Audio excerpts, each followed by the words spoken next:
두 분을 모셨습니다. 한 분 영화 만든 분이시고 한 분은 영화의 소재가 된 실제 사건에 관련했던 분이십니다.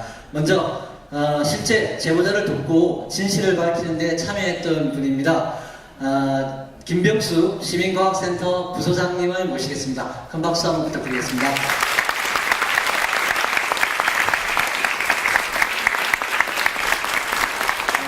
그리고요, 어쩌면 또 사실은 뭐 저나 우리 김병수 선생님보다는 이분을 보기 위해서 오신 분도 많을 것 같습니다.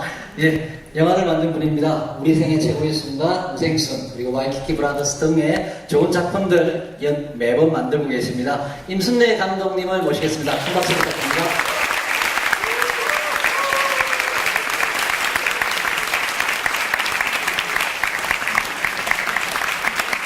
네, 반갑습니다. 제가 소개는 드렸지만 두 분이 또 직접 우리도 이제 늦게까지 같이 하고 있는 이분들한테 인사 말씀 짧게 한 번씩 먼저 부탁드립니다. 우리 임순례 감독님이 먼저. 네, 그 제보자를 만든 임순례고요. 네, 저희가 그 지난 16일부터 계속 하루에 몇 차례씩 좀 계속 시사회를 하는데 오늘처럼 이렇게 여자분이 적었던 시사회는 처음인 것 같아요. 유연석 박혜식으로 다 여자분들만 오셨는데 오늘 남자분들이 굉장히 많으셔서 제가 좋을 일은 없는데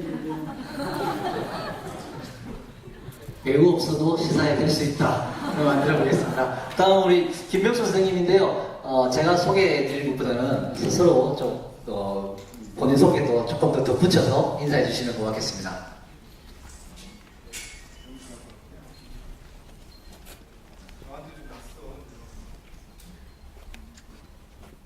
자리라서 좀 긴장을 해도 이해를 해주셨으면 합니다.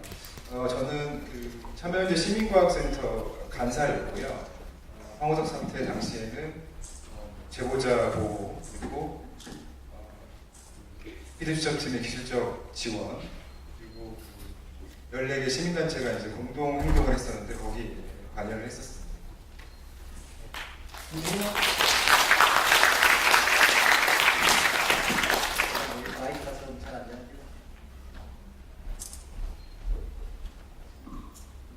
두 분은 구면이시죠? 밝히지 않으실까요? 예, 좀 이따가 그 두 분이 만나신 이야기도 한번 할 수 있을 것 같은데요. 먼저 감독님한테 여쭤볼게요. 저 영화를 봤으니까 영화 만드시면서 뭐 신경 쓰신 장면이 뭐 한두 장면은 아니고 다 애정이 깊거나 이렇게 저렇게 사연이 있을 텐데요. 그래도 우리 관객분들이 오래오래 이 장면을 조금 기억해 주셨으면 좋겠다라고 더 신경이 가시는 장면이 있으면 한번 꼽아봐 주시면 그냥 뭐 제가 꼽는 것보다 관객분들이 꼽으시는 게 나을 것 같아요. 이 말씀은 전부 다 자기는 최고다 이런 말씀하시는 것 같은데요.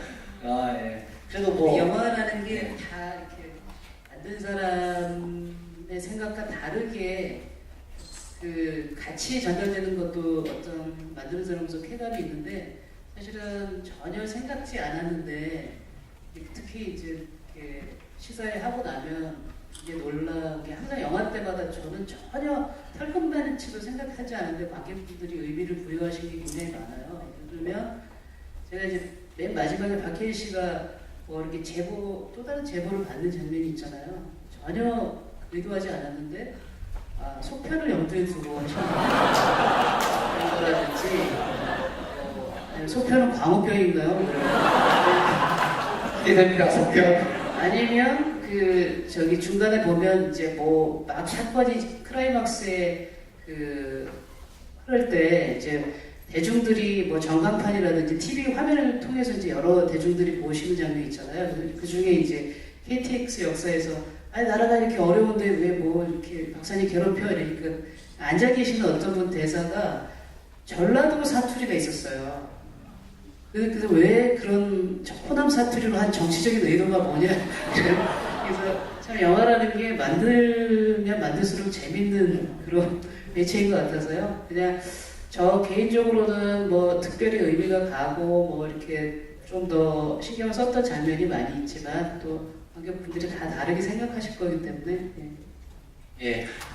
영화에 대한 해석의 몫은 관객 여러분들에게 있다라는 고전적인 말씀을 해주신 것 같은데요. 스포일러가 되지 않는 범위 내에서 또 돌아가시면 그 오늘 보시고 인상 장면을 이렇게 아마 좀 남겨주시거나 이렇게 하는 것도 이 영화를 더 많은 분들이 또 보는데 도움도 되지 않을까 그렇게 싶고요. 그러면 이제 옆에 계신 우리 김병수 제가 인상 깊었던 거는 이제 보셨겠지만 복제계 원리가 나오거든요. 저는 그 부분이 상당히 인상 깊었어요. 이제 그 복제계를 만들기 위해서는 최소한 남자가 수백 개, 수천 개가 필요하거든요. 여러 가지 복잡한 절차와 시간과 비용이 들어가는데 그렇게 해서 만들어진 개가 결국은 제대로 쓰지도 못하고 비실비실하고 그것이 바꿔 말하면 지금 체세포의 복제 기술의 어떤 의미, 현실이 아닌가라는 그런 생각으로 다가와서 그 부분이 가장 인상이 남았습니다. 김병수 선생님은 뭐 아까 소개를 하시면 분자 생물학을 전공하셔가지고요. 그래서 이 영화를 이제 보실 때 또 전공이 또 있어서 또 보신 것 같은데요. 뭐 시사회를 통해 본 여러분들에게도 각자 남는 장면이 있을 것 같은데요. 좀 감독님한테 제가 좀 이게 신뢰될지 모르겠지만 좀 하나 여쭤보고 싶은데요. 사실 영화 제목을 보면 제보자잖아요. 그래서 어떻게 보면 유연석 씨가 주인공이 되는 영화처럼 저는 낚시에 낚였습니다. 근데 보니까 이게 유연석 씨가 아니라 우리 누구죠? 박해일 씨가 주인공이다 뭐 이렇게 됐는데요. 그래서 혹시 왜 이름은 제보자를 해서 해놓고서 언론사 PD가 주인공이냐? 예, 저희 사무실에서는 그런 이야기를 한참 하고 있거든요. 설명을 좀 부탁드립니다. 사실은 이제 이 영화는 제가 먼저 기획을 한 건 아니고요. 그 영화 제작사 대표가 이 사건이 실제 터졌을 때 2005년도에 이제 터졌을 때부터 이 사건 언젠가 영화를 해야 되겠다라고 마음을 먹었었나 봐요. 그래서 이제 쭉 그 타이밍을 보고 있었고, 다만 이제 시간이 너무 많이 흐르지 않았기 때문에 이제 뭐 한옥수 PD나 뭐 관련되신 분들이 좀 영화 만들기 좀 이르다. 그래서 이제 그러기 하고 있었고, 그래서 이제 제가 합류했을 때는 이미 제보자라는 제목이 지어져 있었고요. 그 당시에 그때가 한 2, 3년 전인데 그때 영화 제목 중에 무슨 자가 굉장히 많았어요. 임시자, 뭐 공모자, 무슨 자. 그래서 제가 처음에는 반대를 했죠. 똑같은 이유로 제보자는 뭐 중요한 역할을 하긴 하지만 많이 비중이 나오지 않는데 좀 제목으로서 이렇게 좀 다른 제목을 썼으면 좋겠다 했더니 이제 그 기획자이자 그 제작자가 저한테 뭐라고 설득을 했냐면, 유연석 씨는 이 내부 고발을 한 내부 제보자지만 박해일 씨는 그 시청자들에게 진실을 제보하는 또 다른 제보자다. 그래서 그런 의미로 제보자를 쓸 수 있겠다. 관객들은 모르는, 만든 사람들만 알고 있는 제보자를 쓴 이유입니다. 예, 말씀 들어보니까 뭐 언론사 PD의 역할도 새로운 사실을 시민들에게 알리는 제보자 역할 오늘 충분하신 것 같아요. 사실은 뭐 2, 3년 전에 이제 제작을 들어갔다고 그러는데 유영준 씨, 이렇게 유연석 씨, 오늘 배우 유연석 씨가 역할을 했던 실제 인물은 올해 3월 달에 이게 어떻게 보면 세상에 자신의 그 신분을 드러내셨습니다. 아마 뭐 잡지를 홍보하는 것 같아서 죄송하지만 한겨레 신문에서 내는 잡지에서 올해 3월 달에 그 인터뷰 하시면서 본인의 신분, 당시에 어떤 마음으로 나왔느냐 뭐 이런 인터뷰를 하시게 됐으니까요. 어떻게 보면 그 전부터 작업을 하시다 보니까 또 그런 과정이 있었지 않나 싶습니다. 그러면 또 우리 김병수 선생님한테 여쭤보는데요. 사실은 뭐 제보자의 역할이 오늘 영화에서는 뭐 메인은 아니었지만 그래도 많이 나왔습니다. 그래서 본인은 어쨌든 우리 김병수 선생님은 제보자하고 실제로 제가 알기로 그 2005년 또는 2004년도에 이제 그분을 처음 만났고, 이 사실은 영화의 소재가 된 거는 2005년에 이제 이렇게 일이 크게 전개되는데요. 2004년도에 이분을 만난 이후로 2005년도, 2006년 초에 이 일이 거의 끝날 때까지 여러 가지 에피소드도 있을 것 같은데요. 제보자와 함께 겪으신 일 중에서 한 10년 전의 일이 돼야 될 것 같은데 좀 기억에 남는 인상적인 일이 있다 그러면 한번 소개 좀 부탁드릴게요. 예, 한 두 가지 정도 지금 얘기할 수 있을 것 같고요. 더 자세한 거죠. 저는 15일 날 하는 거거든요. 15일 날 합니다. 네.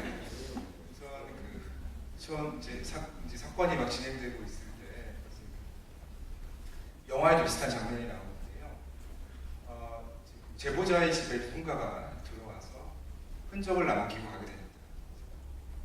제보자 담배를 끊었는데 거기에 막 담배꽁초를 버리고 간 거죠. 문 잠가놓고 당연히 나왔었고, 제가 전화를 받고 제 작은 소형차에다가 참여연대에 있던 그 간이 침대를 이렇게 억지로 집어넣은 다음에 어디로 갈지 모르니까 아마 그 간이 침대 없어진 거 모르시지 아직까지.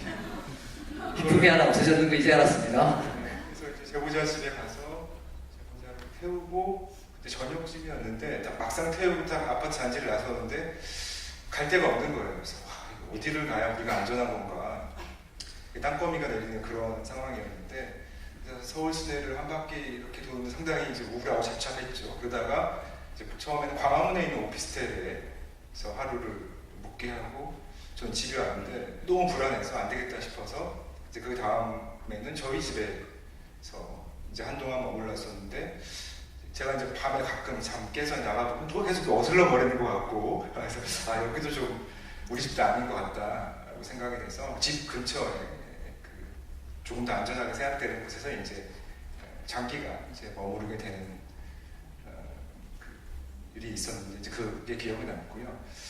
두 번째는 이제 제가 2004년에 처음 만나고 2005년에 이제 만났을 때, 2005년에 만났을 때는 이제 난자뿐만 아니라 그 논문에 문제가 있을 수도 있다.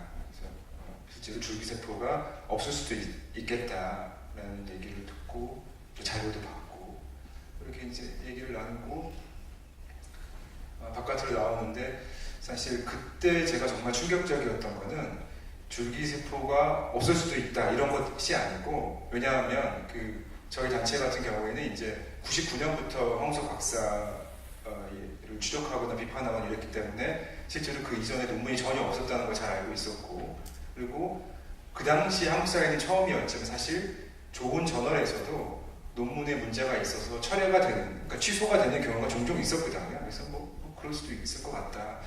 그러니까 제가 정말 분노하고 열받았던 거는 여성 연구원의 난자를 책임자가 실험에 쓰게 했고 실제 더 아주 깊게 관여를 했다는 거죠. 그러니까 실험실 생활을 조금 해봤던 저로서는 정말 분노했던 순간이었어요. 어떻게 지도교수가 여학생의 난자를 그것도 자기 뽑아서 자기가 실험을 할 수 있도록 만들었는지. 그래서 그때만 생각하면 저희가 지금 아직도 이렇게 약간 흥분이 되고 분노가 치솟아 오르는데, 그래서 그런 것이 좀 기억에 남는. 네, 사실 뭐 이런 이야기하면 감성이 얼마나 떨어지는지 모르겠지만 남자들은 모르겠어요. 여기 앉아있는 남자 관객들께서 이 말씀의 그 감성을 이해하시는지. 아까 또 우리 연구원들, 여자 연구원들 4분인가요? 5분이 모여서 기증 동의서가 아니죠. 사실상 강제로 하는 거에 대해서 엄청난 그 모멸감과 뭐 하여튼 그런 감정을 느끼는 거를 남자분들이 충분히 느끼실지는 잘 모르겠어요. 그래서 그런 것들에 대해서도 기억이 많이 남으실 것 같은데요. 아마 그 당시의 연구실의 분위기에 대해서 오늘 이 영화에서도 나름대로 전달이 좀 되었지만, 실제로 그 연구실이 황우석 박사의 그 지배적인 그 카리스마, 이게 어떤 상황이었는지에 대해서 다음에 저희가 10월 15일 날 유영준 씨를 보시면 또 한 번 더 전달이 될 것 같은데요. 요거 한 이야기하면서 조금 가벼운 질문인지 모르겠어요. 체세포 복제가 뭐냐 한번 설명을 해주신다든지, 줄기세포와 뭐 배반포가 뭔지 지금 설명하실 수 있는지 있으세요? 저는 사실 뭐 저를 포함해서 대부분의 그 저희 스태프들도 다 문과 출신이에요. 그 어려운 그걸 어떻게 해결했는지 지금 그게 너무 궁금해요. 이제 뭐 시나리오에서는 최대한 쉽게 전달하려고 노력을 했지만, 쉽게 전달하기 위해서는 내용을 알아야 되니까, 그래서 지금 말씀하신 대로 이제 뭐 저희가 평생 쓸 일이 없던 그런 용어들을 이제 쓴 거죠. 뭐 미토콘드리아, 뭐 테라토마가 뭐 수정란, 이제 지금은 기본적인 건 알죠. 뭐 성체 줄기세포. 그래서 예를 들어서 오복가다가 왜 그런 뭐 똑같은 덫에 걸렸는지도 이제는 알고, 앞으로 세계 줄기세포의 방향이 성체 줄기세포가 되셔야 된다는 것도 알고, 그래서 기본적으로는 많이 공부를 했고요. 다시는 과학에 관한 영화는 안 만들려고. 광우병 속편 안 나와요? 이제 저희는 만드는 사람들은 이제 내용을 알고 만들어야 돼서 이제 스태프들, 배우들뿐만이 아니라 스태프들도 기본적으로 이제 기본 공부를 해야 된다. 그래서 그때 김효 선생님 오셔서 굉장히 좋은 자료로 아주 이해하기 쉽게 강의를 잘 해주셔가지고 끝나고 나서 저희 스태프들이 굉장히 빨리 이렇게 좀 파악이 됐던 걸로 알고 있습니다. 예, 정말 우리가 이제 대한민국에 가끔씩 이제 큰 사건 생기면 대한민국 국민들이 지적 수준이 팍 올라가는 경우 있잖아요. 광우병 때문에 우리가 더 많이 알게 되고 이런 일 때문에 더 많이 알게 되고 물론 지금 10년 전의 일이라서 지금은 많이 저도 잊어버렸지만 아마 이 영화 보면서 다시 줄기세포의 뭐 이런 문제에 대해서 또 많이 기억을 되살릴 수 있을 것 같습니다. 시간 상황을 좀 고려해서 질문을 그래도 관객분들한테 몇 번, 한 2분 정도에게 좀 받을 수 있을 것 같아요. 아직 마음의 준비를 안 하셨는지 모르겠지만요. 좋습니다. 우리 감독님도 좋고, 김병수 선생님도 좋은데요. 오신 김에 질문을 좀 해주실 분, 2분 정도 모시겠습니다. 예. 이쪽 남자분하고, 여자분 없으신가요? 저는 남녀 평등을 여쭤보고 싶은데요. 제 지인들 중에 사실은 그 황우석 박사 열렬 지지자분이 계셔서 그분들의 말씀을 들으면서 또 이 영화를 같이 비교를 해본 이유는 어떤 게 진실일까? 결론적으로 이제 제가 잘 몰라서 여쭤보는 건데요. 황우석 박사님 그 형사 처벌이나 그 결과적인 것은 어떻게 진행이 되는지 아시면 좀 알려주시면 감사하겠습니다. 제가 한다는 도움이 좀 될 것 같거든요. 예, 길게 설명을 드릴 수는 없다. 최근에 이제 대법원 판결이 났었죠. 그래서 처음에 검찰이 3가지를 기소를 했고 그중에 2가지가 인정을 받았습니다. 그러니까 생명일법 위반하고 횡령 그 부분에서 집행유예로 알고 있습니다. 감사합니다. 예. 음순의 감독님한테 묻겠습니다. 영화를 보면서 상업 영화지만 최소한의 그런 공익성, 사회성에 대해서 고민을 했었는데 최근에 제보와 관련된 영화는 도가니가 있었고 그다음에 모비딕이 있었고 제보자가 있는데 일단 도가니까지는 얘기하고 싶지 않고 일단 모비딕이랑 제보자를 보면은 모비딕에는 윤석영이 없고 제보자에는 유영준이 없다는 거죠. 사실 제가 이제 이런 얘기를 하게 된 이유는 물론 PD 수첩 관계자분도 시도했겠지만은 당사자 유영준 씨는 제가 알기로는 아직까지 명확하게 명예복이 된 상태도 아니고 그러면 감독 입장에서 아까 제작자랑 여러 가지 논의가 있었고 안 된 부분이 있다고 생각하지만 이제 감독님 정도면은 그런 영화에 갖는 공익성에 대해서 좀 생각해서 좀 수정을 더 제보자 입장에서 해야 될 그런 고민을 안 하셨는지 또 그렇게 안 된 부분에 대해서는 앞으로 또 어떻게 좀 더 이렇게 다음에 계속 계획을 갖고 계신지 궁금합니다. 영화를 만들 때 이제 만드는 사람이 좀 제일 고민하는 지점이 사실 그거거든요. 또 다 현존에 계시고 살아 계시고 그래서 그런데 실제랑 똑같이 실제 인물과 똑같이 캐릭터나 상황을 똑같이 가져오면 사실 또 그 영화를 만들 이유가 없는 거예요. 그래서 그것의 어떤 균형점이나 밸런스를 어떻게 맞추느냐가 이제 가장 고민이 되는 지점이고, 근데 이제 예를 들어서 유영준 씨 같은 경우도 실제로는 아픈 딸이 있었던 건 아니고 그 당시에 딸이 아주 깐난하게였는데 저희는 어쨌든 주제적인 것들을 좀 설명하기 쉽게 하기 위해서 이제 아픈 딸이 있는 걸로 했는데 사실 어떻게 보면 실존 인물한테 굉장히 신뢰가 되는 어떤 설정일 수도 있지만 또 그 부분은 이제 말씀을 드려서 양해를 구했고 또 요즘 박사님 굉장히 또 영화를 좋아하시더라고요. 영화를 많이 이렇게 영화가 가진 어떤 관용도에 대해서 굉장히 좀 관용성이 있으셔서 그 부분은 좀 수월하게 좀 넘어갔는데 항상 이제 실존 인물이 관련되어 있는 영화를 만들 때 이제 그런 부분들이 굉장히 조심스럽고요. 사실 이 영화는 지금 말씀하신 것처럼 제보의 중요성보다는 사실 언론의 중요성에 더 초점을 맞춘 영화예요.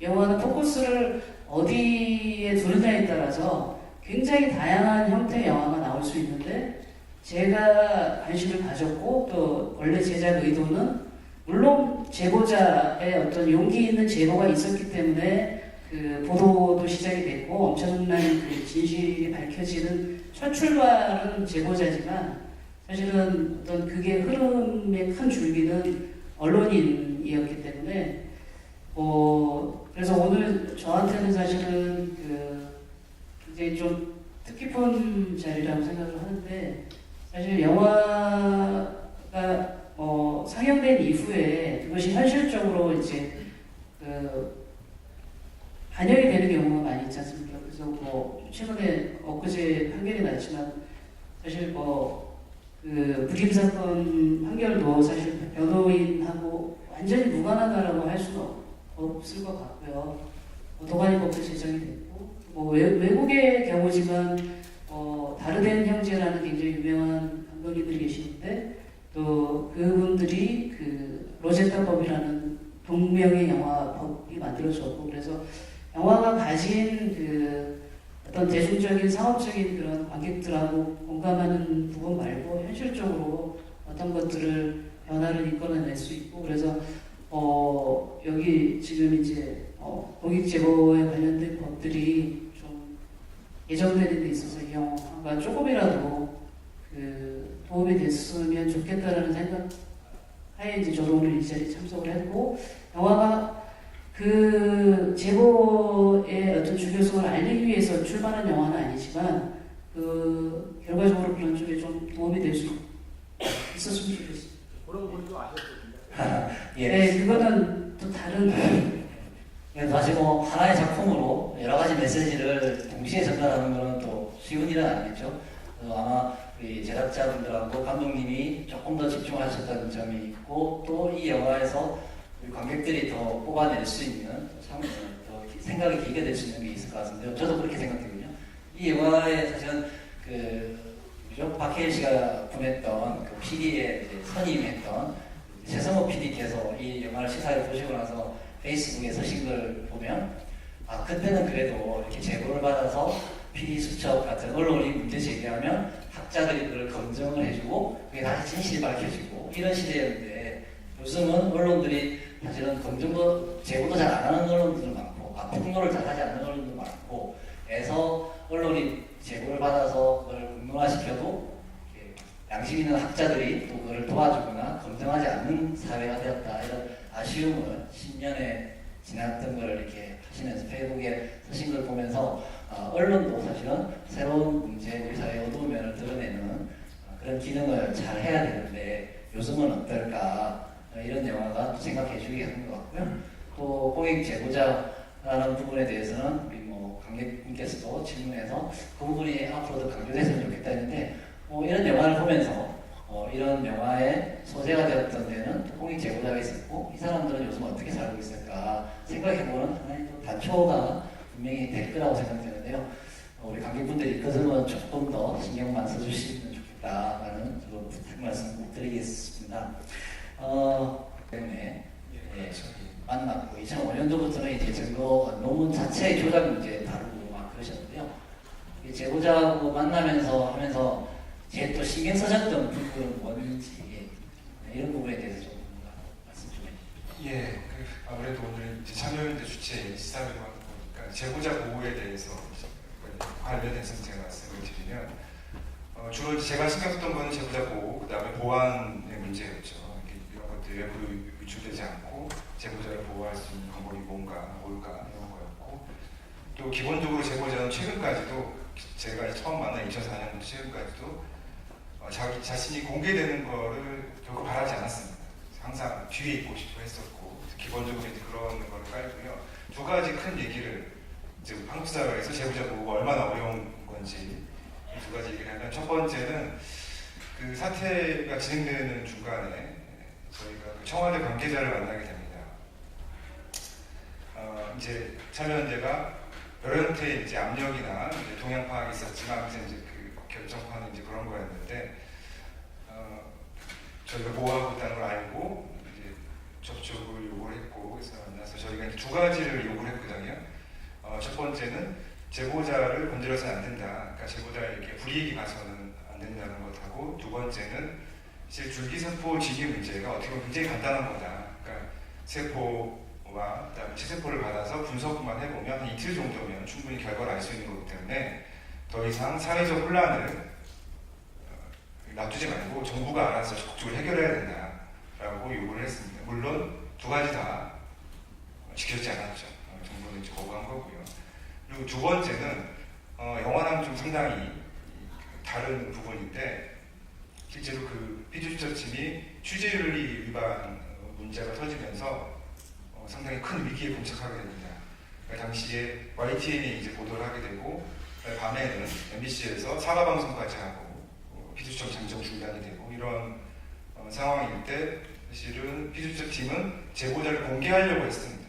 그래서 저나 참여연대와 큰 갈등이 생겼던 거죠. 그러니까 제보자들은 드러나고 싶지 않았었는데 이제 피주처팀이 상황이 안 좋으니까 제보자를 공개하려고 해서 저희랑 갈등이 있었고 사실 그 뒤의 해결은 상당히 우연적인 요인들에 의해서 해결했다고 생각이 됩니다. 이제 그날 밤, 그 다음 날 이제 불이익에 몇 가지 사진 자료와 DNA 핑거프린팅 비교 자료들이 올라오게 되거든요. 그래서 처음에 이제 사진 자료가 올라오는데 그 사진 자료라는 게 사실은 초등학생이 봐도 알 정도의 그런 이제 예를 들면 그러니까 세포 하나를 쪼개가 뒤집어 놓는다던가 아니면 사이즈 크게 한다라든가 이런 거였는데 뭐 그것도 큰 이제 타격을 주는 거였지만 사실은 더 큰 타격은 이제 핑거프린팅 자료였어요.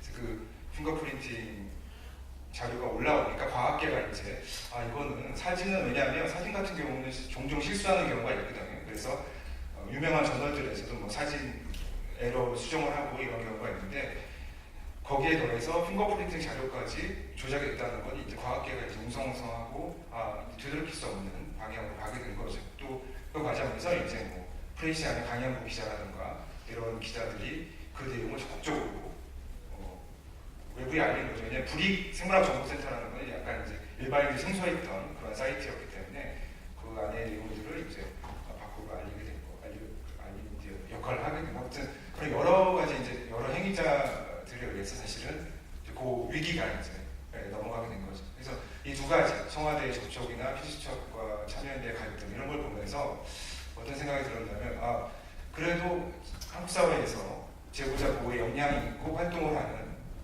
나름 잘 알려진 참여연대가 제보자를 보호하고 있음에도 불구하고 현실은 이렇다는 거죠. 그러니까 굉장히 힘들다는 거죠. 한국 사회에서 제보자를 보호한다는 자체가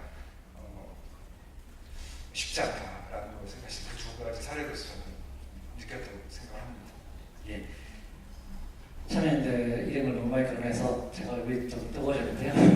이 자리에서 사실은 제가 몇몇 분들, 공익 제보자분들도 같이 영화를 보신 분들이 있으시거든요. 여기 얼굴이 아시는 분들이 계신데요. 공감하시는 부분이 있을 것 같아요. 또 잠깐 말씀했지만 사실은 이 공익 제보자 우리 MBC PD 수첩팀 한학수 PD를 비롯해서 최성호 PD님 이런 분들의 기여 그리고 프레시안이라고 하는 언론 매체의 강양구 기자라고 하는 분의 헌신적인 추적 그리고 이제 과학자를 이렇게 연결시켰다고 할까요? 그런 역할도 했던 김병수 선생님이나 또 이런 뭐 한재각 박사 뭐 이런 몇몇 분들이 계신데요.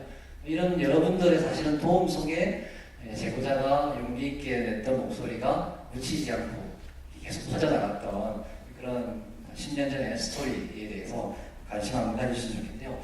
시간이 좀 많이 된 것 같아요. 그래서 두 분에게 좀 마무리 인사 말씀 경해서. 네, 지금 언급하신 것처럼 사실은 한 사람의 제보로 출발을 하지만 그 주변에 정말 수많은 사람들의 도움이 있어야 그것들이 아주 어렵게 결실을 보거든요. 사실 그래서 제보를 처음에 그 어려운 결심을 한 분의 결심도 굉장히 중요한 거지만 결국 그 결심이 헛되지 않게 결국 결실을 맺으려면 주변에 각각의 뭐 기능을 하신 모든 분들이 다 어우러져야지 되는데 참 10년 전만 해도 그런 노력들이 굉장히 있었고 아름답게 제가 영화 속에 뭐 물리적인 시간 때문에 다 그리지 못했지만 그런데 지금은 이제 그런 부분들이 훨씬 더 어렵고 약화되고 또 역시 또 언론 문제가 나오는데 그런 게 약화된 이유 중에 언론의 어떤 그 위상 추락도 많은 역할을 한 것 같고요. 오늘 하여튼 여기 낮에 비가 와가지고 많은 분들이 오실까 굉장히 걱정했는데 많이 와주시고 또 늦게까지 이야기 들어주셔서 감사하고요. 제가 개인적으로 지금 국회의원이 되셨지만 권은희 의원님 굉장히 존경하는데 이 자리에서 뵙게 돼서 감사합니다. 박수 한번 부탁드리겠습니다. 이게 뭐 비슷한 얘기인데요. 그러니까 이런 영화도 영화 자체로 이고 또 플러스에서 여기 오신 분들은 이제 영화뿐만 아니라 또 다양한 뭐 책이라든가 뭐 자료를 통해서 큰 맥락 속에서 이제 이 사태를 좀 이해해줬으면 하는 그런 바람을 가지고 있습니다. 예, 고원태 감독님 그리고 그 영화가 어떻게 보면 나올 수 있는 실제 사건의 진실을 밝히는 과정에 함께했던 김병수 선생님 두 분께 다시 한번 큰 박수 부탁드립니다.